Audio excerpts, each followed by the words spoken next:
अस्सलाम वालेकुम। मैं हूँ लियाकत राजपर। आज नवाज शरीफ की बल्ले बल्ले हो गई। एहतसाब अदालत से भी रिलीफ मिल गया और इस्लामाबाद हाई कोर्ट से भी बड़ा रिलीफ मिल गया, क्योंकि नेब प्रोसिक्यूटर ने नवाज शरीफ की जमानतों में तोसी और दायमी जो वारंट गिरफ्तारी जारी किए गए थे उनके खत्म करने की मुखालफत ही नहीं की।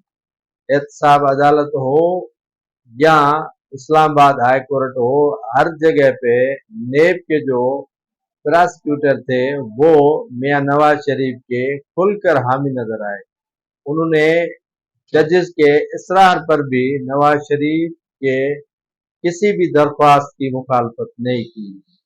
नेब प्रोसिक्यूटर से इस्लामाबाद हाई कोर्ट के जस्टिस मियां गुल हसन औरंगजेब ने पूछा कि क्या आप नवाज शरीफ को गिरफ्तार करना चाहते हैं, तो नेब के प्रोसिक्यूटर ने कहा कि नहीं जनाब, हम उन्हें गिरफ्तार करना नहीं चाहते। फिर जस्टिस गुल हसन औरंगजेब साहब ने पूछा कि क्या आप नवाज शरीफ की जमानतें रद्द करवाने के लिए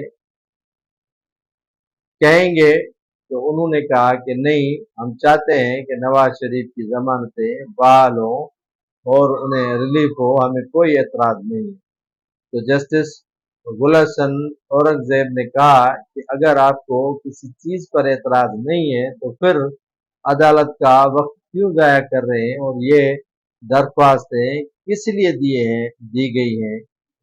अगली जो समात है 26 अक्टूबर को, उस पर नेब के चेयरमैन से पूछ कर आए, फिर हम अदालत की जानिब से अपने फैसले सुनाएंगे।